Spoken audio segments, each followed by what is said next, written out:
Pittsburgh, which convenes local nonprofits with researchers together. We have the social work department at the school at the University of Pittsburgh. Today we have also Code for Pittsburgh, a police data accessibility report. We have AFL-CIO, labor union somewhere. Okay, and then we have the Institute for Health Metrics, and we have the Western Pennsylvania Regional Data Center. So thank you so much for all our partners. So today we are going to talk about what we learned yesterday, and just like so yesterday we convened on these tables, and we had a discussion about 3 different prompts, and these prompts were in public AI procurement, in responsible research, and in social indicators. And from those prompts, we collected these worksheets and these notes from all the different groups. And we went on this like nighttime synthesis session. There was like more than 15 students and 3 faculty in different rooms working through all the notes in the breakout, writing way too much to be shared. There's some whiteboards there, and we had some pizzas, and we wrote lots of things. But what we hope to share with you are brief so that we could go into the next round of conversation. But like very briefly, I'll just like overview it very briefly. So the responsible AI team came up with, I think 12 principles that they extract from the conversations, and they will talk about them later. And the responsible research breakout looked at these principles and saw that there are 2 definitions of each of these principles depending on which direction you're thinking of, who's defining these principles. And then the social indicator team had a bunch of different smaller sub themes that they came up with. But like a big thing that they came up with was using small wins as a metric. So with that, I will pass it on to having trouble.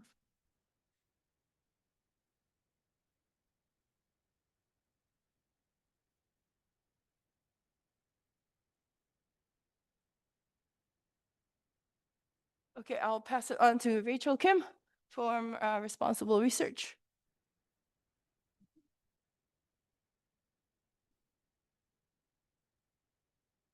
Hi, I'm Rachel, and I'll be talking about sort of the discussions from the responsible research tables.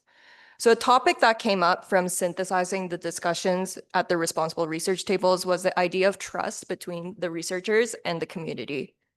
There were a lot of discussions surrounding researchers collecting feedback from the community that they were trying to serve, how frequently community members were consulted, and so forth. While feedback collection is a process for building trust is very important, we also need to remember that trust is like a 2-way street. The community has to trust the researchers, but the researchers also have to trust the community. So the community trusts the researchers when the researchers are transparent, context sensitive, and when the research delivers the outcome that the community wants, which may come in the form of tangible real world improvements to the community. But something we think about less often is maybe the researchers' trust in the community. So the researchers trust the community when the community has maybe data that's interesting. They might also trust the community when they give the researcher sort of credibility without calling the researcher out. And in cases of participatory research, for example, the researcher is trusting that the community knows what is best for them. And the outcomes that the researcher cares about might be different than sort of the outcomes that the community cares about. For example, the researcher could care about publications or promotions or their job security.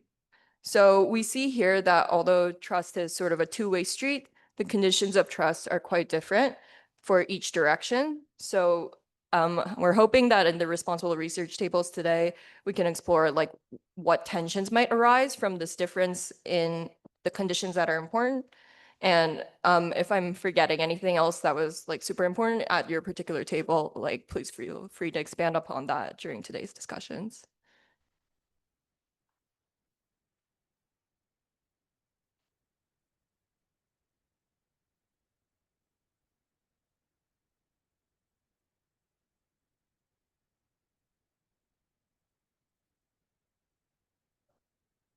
I will do a similar recap of the social indicator breakout and the amazing synthesis work that Sarah and her huge group of supportive students came up with at the 7 p.m. session last night. Um, in the social indicators discussions, we found that equity was a really important principle, and this came up in a wide range of settings, talking about like from housing to product recommendations, thinking about tenant screening, and really cut across race and class and digital literacy. Another topic that was a recurring theme was about how to measure trade-offs. And so, for example, when we were thinking about the contract and bargaining settings that our labor union friends were bringing us, they might be in a setting where they could fight for enhancement to family leave or increased medical coverage, like coverage for rare diseases. And what's the way that you can decide between these things? Even if we have some kind of metric, then what do we do with that? And so we kept circling around things that we've also heard about today, like, well, add up the total welfare and say we should take a utilitarian approach, or maybe that's missing something. But then what alternatives do we have? Um, Missing data was another area that was a particular challenge, and the balance of like the difficulty of collecting the data that you really want versus the pragmatism of going with data that's not quite what you want, but might be a lot easier to get your hands on. And finally, um, what really matters are things that we didn't necessarily even have like a metric or units for, like how much has a contract led to an increase in dignity. And so thinking about this today, um, the thing that we thought was really juicy part to drill down on was about small wins that we talked about. And this came up in a story like in terms of prisoner reentry. A course metric might say how many people were rearrested, and our goal is to have a number of people not rearrested. But there might be some kind of like uh, something that the social workers know is on the pathway to those harder to reach goals, like the number of months that someone was contactable at the same phone number, or in terms of fighting homelessness, maybe a course measure like homeless versus not homeless would obscure something like a small win of the number of days that someone was not out on the streets. And so I think we're gonna try to come back to this more in our session today and talk about both the metrics and kind of measures of small wins, as well as one thing that we kept circling around in terms of the communication challenges and telling the public or the funder or other key stakeholders about how something has been a success in terms of these smaller wins. Before we get to that, though, Cameron has a sort of personal story that I think really helped me to understand some of the importance of this. Whew. I ate a chocolate covered coffee bean before coming up here, so please bear with me. Hello, everyone. My name is Cameron Jones. I'm an honors freshman here at the University of Pittsburgh, and I am originally from Pittsburgh. In thinking about what I wanted to speak about today, I think it's important for everyone here to understand a little more about me. During the beginning of high school, I didn't have the strongest start. Nothing in my home life felt structured in the slightest. I had to navigate the complexities of mental illness as my mom lived with schizophrenia, mediate arguments between her and my stepdad, and help take care of my little sister, who was a toddler at the time, all while trying my best to focus on online school because of COVID. It was very easy for me to be consumed by my environment. The one thing that helped ground me was my ability to think independently. Being able to view issues holistically allowed me to take the perspectives of both parents and bring situations to some sort of conclusion, even when the conclusion didn't last. By stepping out of the moment, I learned to conceptualize conflicts in its entirety. Another defining moment was when my mom, my little sister, and me moved to the north side here in Pittsburgh. I still attended online school while watching my little sister, all while trying to balance anger and sympathy with my mom as she battled her mental illness. Even though I understood how and why I was in that space, that awareness did not separate me from its impact. As you'd guess, that was not the best for me mentally. But my little sister helped pull me out of that cycle. Despite going through some of the same things I was, she was still the happy and energetic little girl I knew her to be every time she hung out with her older brother. Seeing her smile reminded me that I was too in her shoes, too young to understand the gravity of my situation or where we was headed. That day, I made a promise. If I don't live for myself, I'll live for you. That mindset shift led me to reach out to my mentor and ask to move in with him to get a fresh new start in school. And as you can see, it worked out. Despite having all Fs in my freshman and sophomore years, I was able to repeat my grade and turn everything around. So why do I tell you this story? Before hearing me today, you have never guessed what I've been through before coming in here. Believing in myself attracted others to believe in me too. And that is what we must remember as we seek to address systemic issues, whether we're talking recidivism, economic inequality, or educational injustice. Real solutions must be informed by the people most impacted. We cannot design just outcomes without democratic, participatory envisioning. No matter how much data we collect or AI simulations we run, we cannot truly see where we have not been. It is important that we all recognize our small wins as well.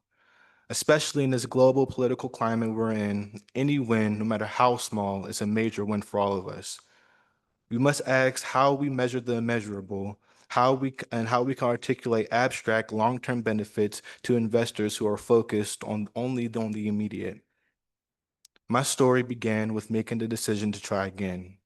If we dare to measure what's invisible, belonging, dignity, respect, etc., we can empower everyone to understand that small wins do not just manage problems, they prevent them. Thank you.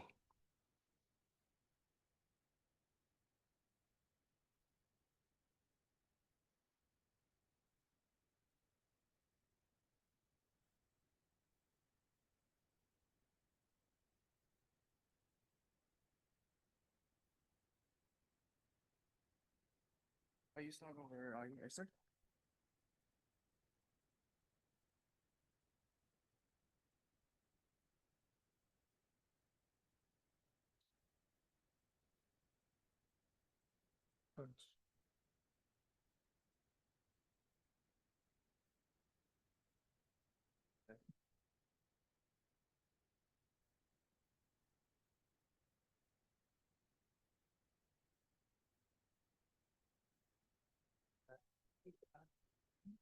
Is it on that one? They might want to refresh. Yeah, just refresh. Go back to the same thing and just refresh it.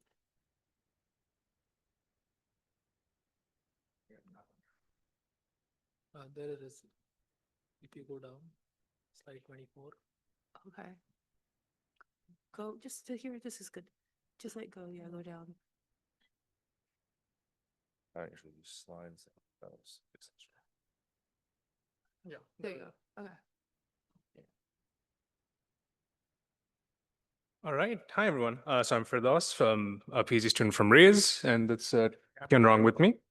So we're going to be discussing our synthesis from the AI procurement metrics Makerspace. So we had some wonderful insights from yesterday's session, but since we don't have everyone's names, we're just giving a shout out to everyone who's there in last night's late night synthesis session. So here's everyone who's there.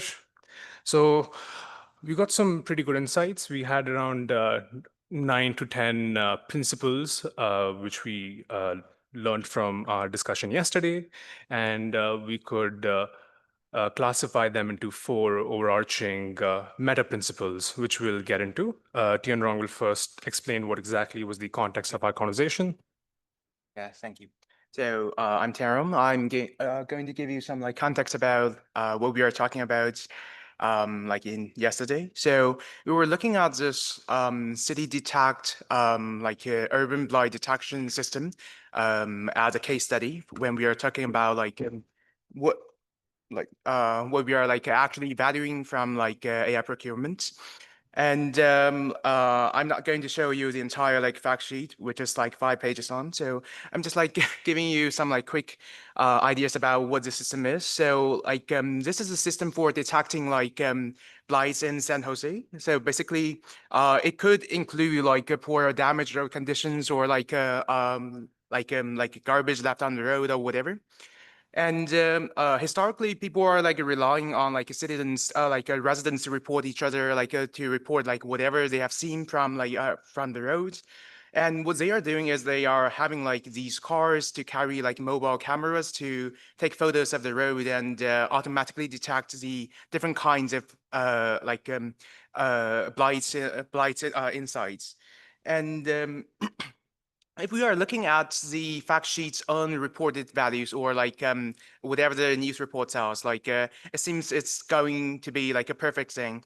For example, we are seeing 97% detection rate of the potholes and things like that. But however, if we are taking a more a skeptical point of view when we are looking at the fact sheets, we will have a lot of more questions that are not answered by the fact sheets. These are not actually screwable, but we do like the information the 88%, 97% kind of accuracy that is provided in the fact sheets. We do like these stuff, but there are also unanswered questions how representative they are, how what is the auditability of this? How are they going to be held liable when things happens? And these are the key gaps that are not a bridge between the fact sheets that they are serving us and the actual things that whoever is doing the AI procurement is actually caring about. And that's why in the discussion yesterday, we actually try to take the shoes of the AI procurer and try to think of what are the things that we value the most if we are going to deciding on which AI system to purchase. And they are actually quite diverse. We have many different kinds of principles or things that we might value.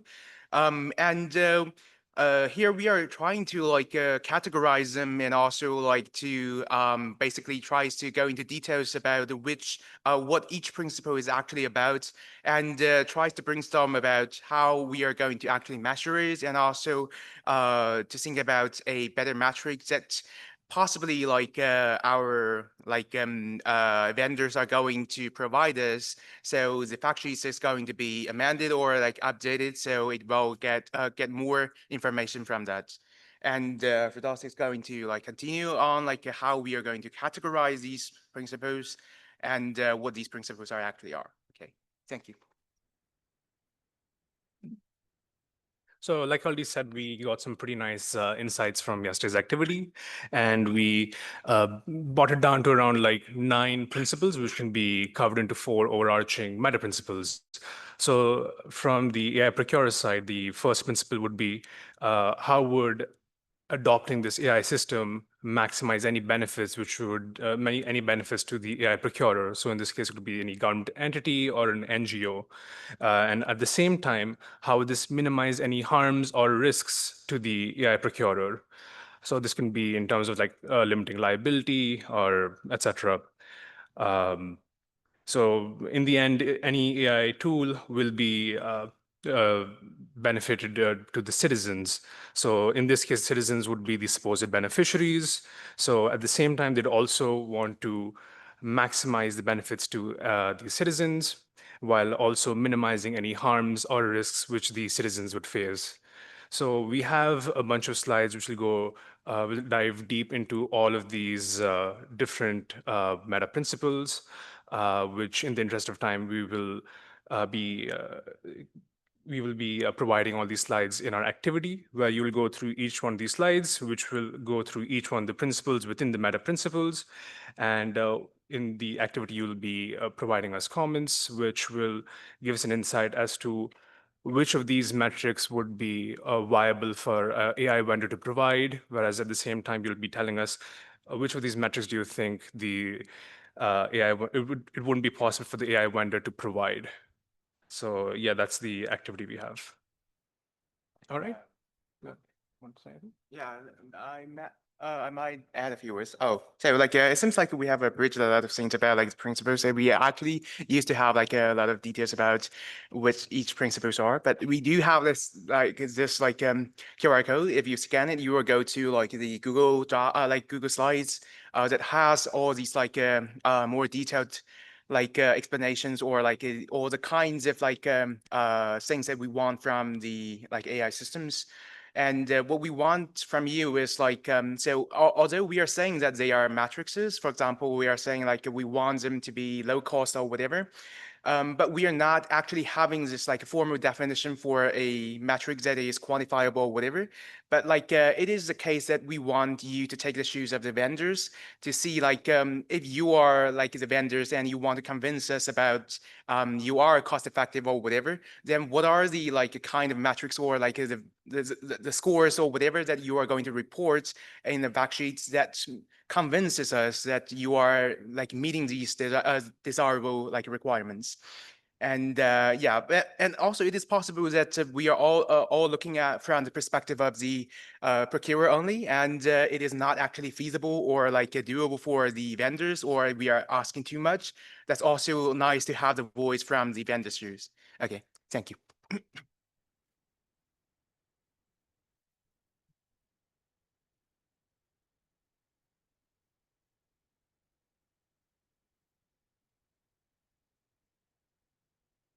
So we are ready for our breakouts again. So the two tables for responsible research, can you raise your hand if you're the responsible research table?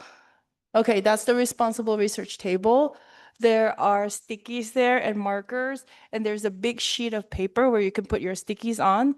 And it says over there, trust is bidirectional from Rachel's presentation. Rachel's right there to take notes and guide as well. There are two social indicator table. Can you raise your hand if you're the social indicator table? And that table has also a big sheet that says small wins in social indicator. So if that's what you would like to talk about, please move on to those two tables. Can you raise your hand again? Yes, those two tables right there. And their markers also there. And then we have two AI procurement table, I think, right now. So one is empty because I wasn't sure about, can someone maybe sit on, yeah, Amelia. Okay, there's one there where Amelia is, and there is, so that one's for AI procurement, and there's another one where, Tianrong, can you raise your hand?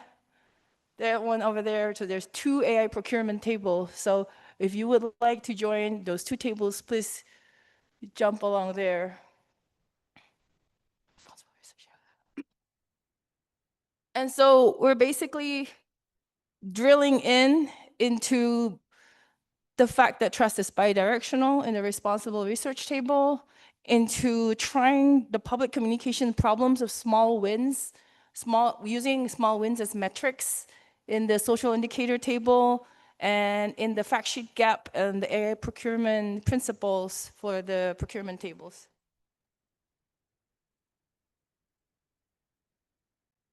Okay, so we are at time about 15 minutes to 3 o'clock. And if everybody can wrap up, put up their last notes on your big sheets of paper.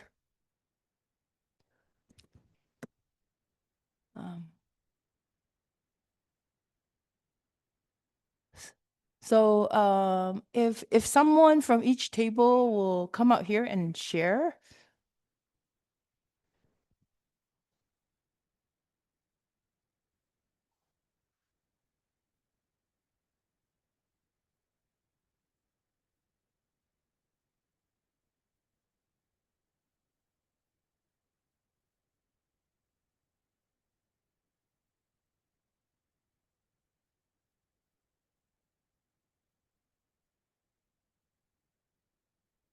Hello. I'll be summarizing some of the discussions from my table, which was responsible research. So some of the things we talked about was there's a lot of trouble in researchers trusting the community, especially when they're afraid that the community might have a negative reaction in later stages of the project. We also talked about having small touch points with good intentions. And the fact that the term like the community is very heterogeneous. There's a lot of different sort of subgroups within that term. Yeah, and then we talked about needing to sort of translate the language when you're, say, talking to people from the community or doing research and gathering data from them, trying to translate the sort of researcher and academic language that you use to the language of the community, and meeting people where they are. And then finally, with regards to like specific metrics of trust, we talked about the leadership trust index and sort of how trust could be divided into like 9 different subdimensions. So that was like one way that sort of researchers or like community engagement offices and universities could sort of measure trust. Yeah.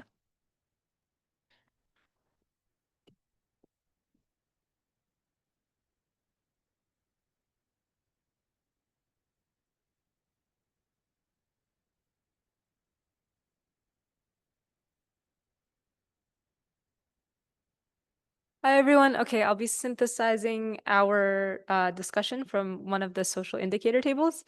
So we were really talking a lot about this idea of small wins. We started out talking about poverty measurement and some of the challenges with that, and how in some settings, maybe with poverty measurements, you just need a more continuous or more flexible measure of poverty, but how in other settings, more related to the concept of small wins, it might be about measuring intermediate outcomes and how these intermediate outcomes relate to a longer term outcome that is connected to a theory of change.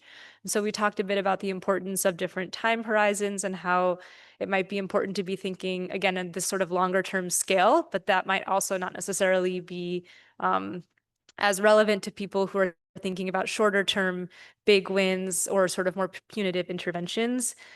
And then we sort of discussed a bit more around this tension between the intrinsic value of a small win outcome or metric and the value that it has as it relates to this, again, the idea of a theory of change, and how, yeah, thinking about more of, I have this phrase that I just wanted to that I wrote down, which is that like these sort of small wins have an invisible big win value to the policy designers, and that we, by sort of focusing on these, we can kind of decode these important big picture values.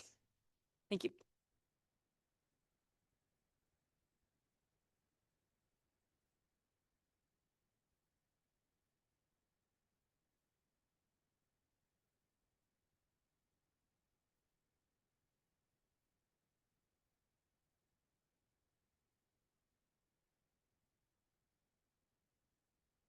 Hi, everyone.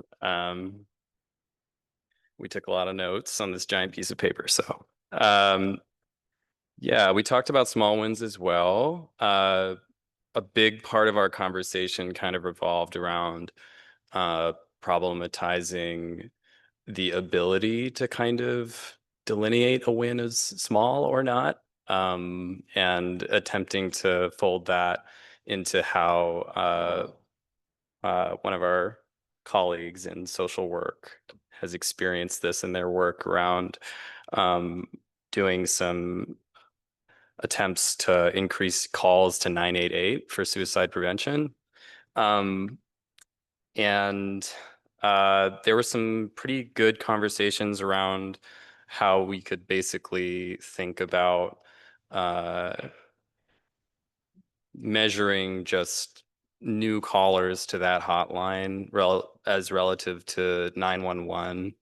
But at the same time, we talked a lot about how when you're thinking about small wins, you also need to be thinking about the whole framing of the process of dealing with the problem that you're targeting from a higher level, because you can't really conceptualize what a small win is if you're not like thinking about the downstream effects of and processes around the phenomenon that you're trying to abate or behavior that you're trying to encourage.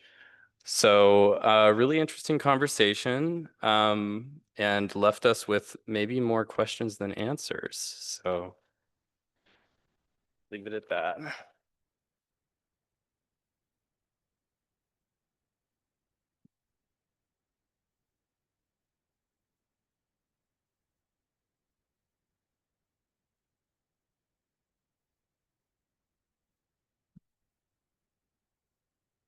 All right. Hi, everyone.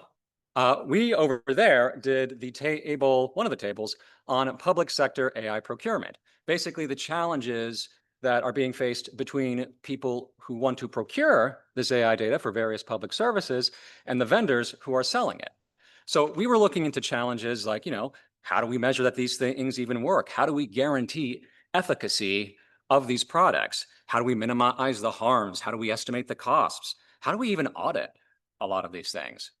And there's three core problems in the whole audit vendor procure dilemma.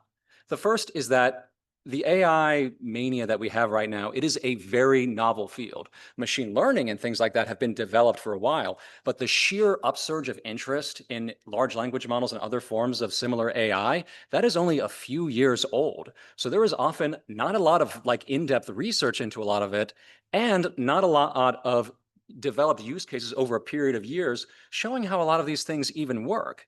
In addition to that, there is a lot of AI mania. People are really enthusiastic about it. They get all starry-eyed about this stuff, and people start using really out there sci-fi concepts. They reference Terminator, they reference Isaac Asimov. It's really hard to keep things grounded because it's really hard to know what the limitations are, and it's really exciting to be like, oh my God, this AI can do anything.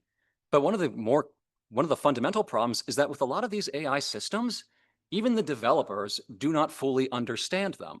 A lot of the AI systems that exist are at least partially black boxes. They put in inputs, they give expected outputs, and then in between, there is these mathematical calculations that are trying to figure out how to best connect those inputs to those outputs. But it creates these really complex networks that no one actually knows the exact strands of logic that are being used. So you have this problem, this triple problem of things are very new. A lot of people are really excited, but it's also really hard to just assess them critically at a base level, even for the people who are developing it, which means in a lot of these situations, you run the risks of both parties being misunderstood. It allows for the opportunity for bad actors to try to take advantage of things or try to upsell you or undersell you. It makes the questions of who is responsible for what vastly more murky. So for the vendors and procurers, we didn't necessarily come to a lot of very clear solutions in a lot of these cases. We found some things we can do, for example, coordinating between procurers so as to minimize the risk of being taken in by bad acting vendors or things like that. But in a lot of cases, this is such a novel field with a lot of very difficult problems that you kind of need at least a little bit of time and just more development to even see how things are going to bear out. Thank you.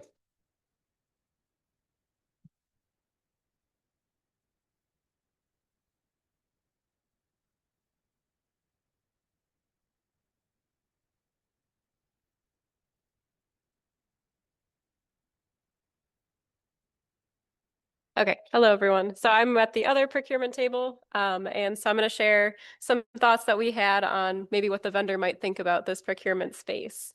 I'm going to leave this to the side. I tried to write down some thoughts here. Okay, so some things that the vendors might be interested in that might overlap with what the agencies are interested in. The first is scale. So from the vendor perspective, they like the idea that they can use these systems to scale and apply across a broad set of contexts. But as mentioned in the last presentation, this might also be useful to agencies who can learn from other contexts. But of course, this language has to be specified early on about how you can learn from opportunities versus when vendors may just try to apply something that's mediocre across many contexts. Another thing is that there's nuance in how the solutions apply. So in our earlier conversations, we were thinking about how City Detect might affect residents specifically, but vendors might make the point that businesses might care about having clean cities. And so there are different constituents that may care differently, and vendors can use that to help support their case. And then we also talked about how the difference between like agencies and vendors being either active or reactive to problems. And so there's maybe an interest for like agencies and vendors to be active together and maybe do something like a hackathon or some other space to collaborate on a solution together. But this is only if like both agree that they want to solve the root of the problem, which is not always in the interest of the vendor because like one, it's not their domain, and two, you know, they can sometimes get a longer contract to address a problem that doesn't necessarily have a clear solution that they can get to. So it's not clear which one is of a priority more to agencies or vendors. And finally, we talked a little bit about trying to estimate costs of the contract long term. And there, it's difficult because vendors don't want to be more specific or overpromise more than they have to. And then there's a lot of lack of in-house expertise generally in local agencies procuring the systems. So it's difficult to assess when they do make more detailed claims. But at the same time, like having this level of detail can signal trust of the vendor. And also, one conversation we brought up that would be important to have is for vendors and agencies to talk about differences between bug fixes and feature add-ons, because bug fixes are free for the vendor to fix in terms of the agency, but whereas feature add-ons are used to drive costs up later on. So that's a big variable cost that could be figured out early on. Okay, those are our messy thoughts. Thank you.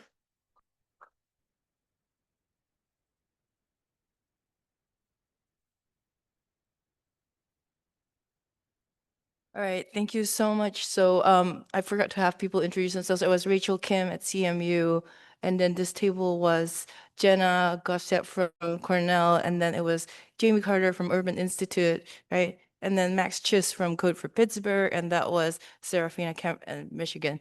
Okay, thank you so much. And thank you everybody for your amazing conversation. I think we actually got further from the first day. So I feel like the bidirectional trust issue translated into like multiple bullet points of like necessary thing to achieve it, like translating languages, building specific metrics of trust, and then having multiple touch points, and then thinking about long-term effects and preparing for that. And then the small wins one, like both tables talk about theory of change independently, and just like how important that was, as you know, picking which small wins can actually leverage into an invisibly leverage into a big win later. So that's really important. And I think we're really lucky to have a social work colleague talk about how, you know, in social work, small wins are accepted. And she's actually trying to push them to like go for big wins because it's not always efficient to like go for small wins. The AI procurement table talked about how, you know, it's a big thing was demand or supply driven, right? Like who is driving this procurement process, and and if it's so new, people don't really understand it. Maybe people aren't really being evil, but they're just really like not sure. So how do you decide who's responsible for what in those cases? Okay, so those are our main things. We're gonna try to write something like just like a first draft bullet point kind of notes with this, and then distribute it to everyone. Everybody can like jump in, add stuff, etc. So thank you so much. This was the first Makerspace. I would say it's a really wonderful time, and I hope we could get to do something like this again together. Okay.